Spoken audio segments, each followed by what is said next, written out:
નમસ્કાર મિત્રો મેવાણીએ માર્યો ઘણનો ઘા। ગુજરાત કોંગ્રેસના નેતા અને વડગામના ધારાસભ્ય જિગ્નેશ મેવાણીએ રાજ્યના નાયબ મુખ્યમંત્રી હર્ષ સંઘવી અને ભારતીય જનતા પાર્ટી પર ઘણનો ઘા માર્યો છે। હર્ષ સંઘવીનું રાજીનામું માગી લીધું છે। લઠ્ઠાકાંડમાં મોત થયા તેની પાછળ રાજ્યના નાયબ મુખ્યમંત્રી હર્ષ સંઘવી જવાબદાર છે અને સિસ્ટમનો કચરો જવાબદાર છે। વિસ્તારથી વાત કરું તો જિગ્નેશ મેવાણી ભાવનગર પહોંચ્યા હતા। પીડિત પરિવારની મુલાકાતે ભાવનગરમાં લઠ્ઠાકાંડ થયો છે। એક પછી એક મોતના સમાચાર સામે આવી રહ્યા છે। આ વચ્ચે જિગ્નેશ મેવાણીએ થોડો ભૂતકાળ વાગોળ્યો હતો। તેણે ભૂતકાળ યાદ અપાવ્યો અને કહ્યું કે આજથી ઘણો સમય થઈ ગયો એ પહેલા તેમણે કહ્યું હતું કે આ પોલીસ કર્મચારીઓના પટ્ટા ઉતારો। ત્યારે પોલીસ કર્મચારીઓના પરિવારને જિગ્નેશ મેવાણીની સામે મૂકી દેવામાં આવ્યા હતા, કારણ કે પટ્ટા ઉતારો તેવું કહ્યું હતું। અને હવે લઠ્ઠાકાંડ થઈ ગયો છે, લોકોના મૃત્યુ થઈ ગયા છે અને પટ્ટા પણ ઉતારવા પડી રહ્યા છે। તમારી મજબૂરી બને, તમારે પટ્ટા ઉતારવા પડે તે પહેલા સમજીને જાણીને સિસ્ટમમાં જે કચરો છે તેને દૂર કરી દો, પટ્ટા ઉતારી દો। તેના આ વાત તેણે ઘણા સમય પહેલા કહી દીધી હતી અને હવે એ વ્યક્તિઓ પાછા નહીં આવે જે લઠ્ઠાકાંડમાં મૃત્યુ પામ્યા છે। આ સાથે ગુજરાતમાં જે રીતે દારૂ પ્રવેશી રહ્યો છે, બોર્ડરમાં એસપી વચ્ચે, બુટલેગર વચ્ચે જે સાઠગાંઠ ચાલતી હોય છે તેના પરથી પણ તેમણે પડદો ઉચક્યો હતો અને કહ્યું હતું કે નાના પોલીસ કર્મચારીઓનો ભોગ લેવાય છે, પરંતુ જે મોટી મગર છે પોલીસ કર્મચારીઓમાં પણ જે મોટી મગર છે, મોટા કર્મચારીઓ છે, મોટા મોટા હોદ્દા છે, એ તમામ સેફ છે। તેમના પર કોઈ કાર્યવાહી કરવામાં આવતી નથી। તેમના પર કાર્યવાહી કરો, જેના પરિણામે આ પ્રકારની ઘટના બીજી વખત ના બને। તમે સાંભળો કે જિગ્નેશ મેવાણીએ હર્ષ સંઘવીનું રાજીનામું માંગતા શું વાત કરી। આપ સૌ જોઈ રહ્યા છો, આખું ગુજરાત જોઈ રહ્યું છે કે છેલ્લા એક વર્ષથી ગાંધી અને સરદારના આપણા આ ગુજરાતમાં ચરસ, ગાંજો, ડ્રગ્સ અને દારૂની વિરુદ્ધમાં હું અને કોંગ્રેસ પાર્ટી સતત રાત દિવસ લખી રહ્યા છીએ, લડી રહ્યા છીએ, બોલી રહ્યા છીએ। થરાદમાં જ્યારે દારૂના અડ્ડા ઉપર અમે રેડ કરી, ગોગો પેપર પકડ્યા અને મેં એક સ્ટેટમેન્ટ આપ્યું હતું કે જે લોકો ચરસ, ગાંજા, દારૂ અને ડ્રગ્સમાંથી કમાશે એમના પટ્ટા ઉતરી જશે। ત્યારે ગુજરાતના 8 ચોપડી પાસ ગૃહમંત્રીએ જવાબદાર અધિકારીઓની સામે એક્શન લેવાના બદલે, હપ્તાખોરી બંધ કરાવવાના બદલે રાજ્યની પોલીસને મારી વિરુદ્ધ ઉશ્કેરી, બુટલેગરોની સામે એક્શન લેવાના બદલે રાજ્યની પોલીસને મારી વિરુદ્ધ ઉશ્કેરી હતી।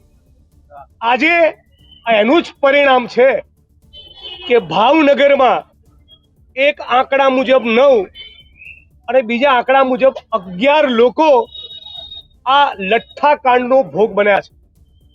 2022-23માં, 23-24માં, 24-25માં અને આ 2026માં દર 1-1.5 વર્ષે લઠ્ઠાકાંડની ઘટના બને છે અને એવરેજ 1 ડઝનથી વધારે ગુજરાતીઓ આપણે ગુમાવીએ છીએ।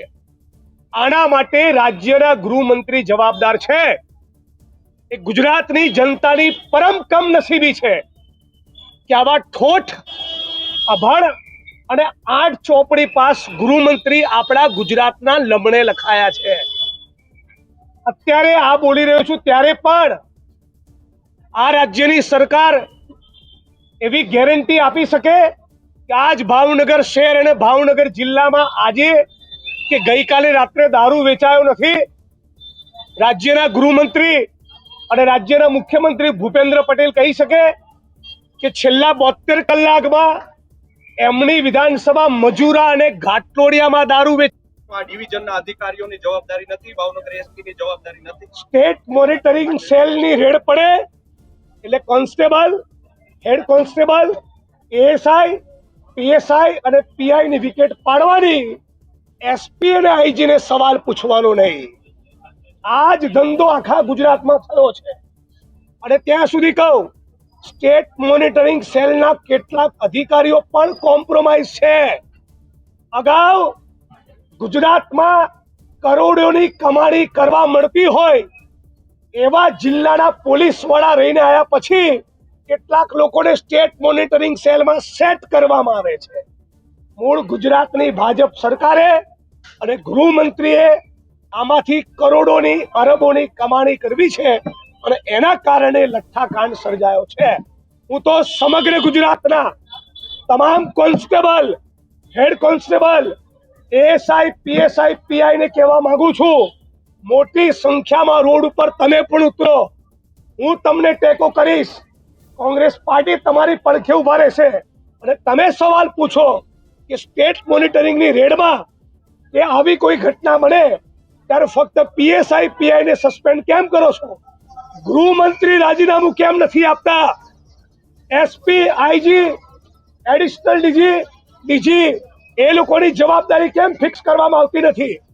જ્યાં સુધી ઉચ્ચ આઈપીએસ અધિકારીઓ અને ગૃહમંત્રીની જવાબદારી ફિક્સ કરવામાં નહીં આવે તો 2-4 મહિના પૂરતું પીએસઆઈ, પીઆઈ ની વિકેટ પાડી એમને સસ્પેન્ડ કરી ફરી આ હપ્તાનો સિલસિલો ચાલુ થઈ જાય છે.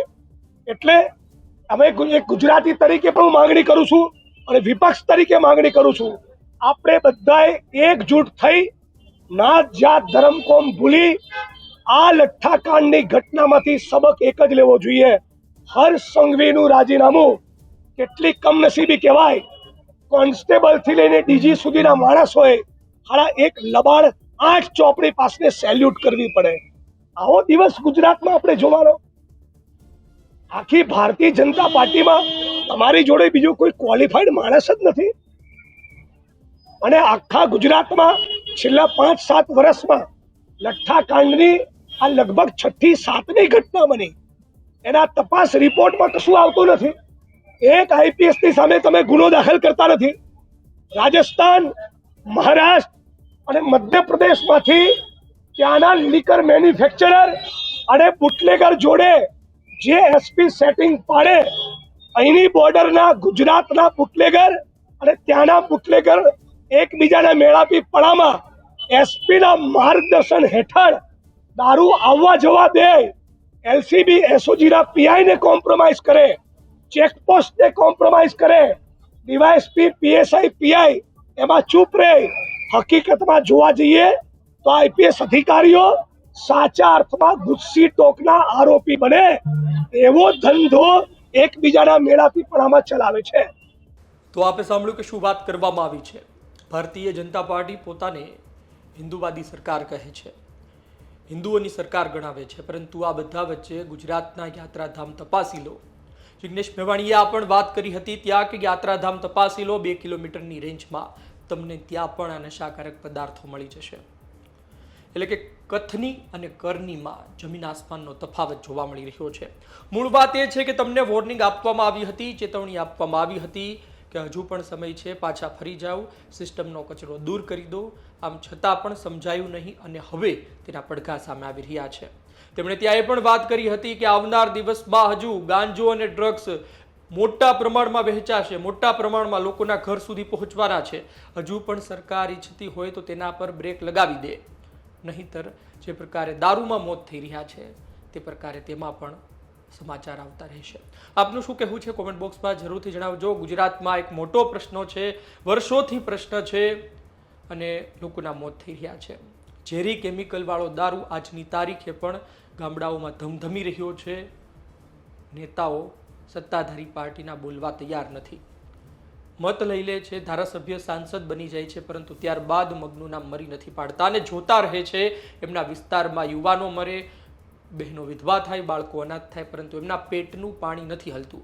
આમ તો મોટી મોટી વાતો કરે પોતાના વિસ્તારમાં, પરંતુ પોતાની જ પાર્ટીમાં નથી ચાલતું ખરા અર્થમાં. જો ચાલતું હોય તો 1-2 ધારાસભ્ય તો હોય ને કે જે પોતાના વિસ્તારમાં, પોતાની વિધાનસભામાં જડબે સલાક દારૂબંધી કરી શકે, પરંતુ એક પણ તાલુકો એવો નથી મળ્યો, એક પણ જિલ્લો તેવો નથી મળ્યો કે જ્યાં છાતી ઠોકીને સરકાર કહી શકે કે ભાઈ તમે આવો, ફરો, દારૂ મળે તો અમે તમે કહો તે કરવા તૈયાર છે, અમે ખુરશી છોડી દેશું જો દારૂ મળે તો મારા વિસ્તારમાં. છે કોઈનામાં ત્રેવડ આવી ચેલેન્જ મારવાની? અને ચેલેન્જ નથી મારી શકતા તેની પાછળનું કારણ છે કે તેમને પણ ખબર છે કે ગ્રાઉન્ડ લેવલે સ્થિતિ શું છે. આપનો અભિપ્રાય કોમેન્ટ બોક્સમાં લખજો. આપ શું વિચારો છો? ધન્યવાદ.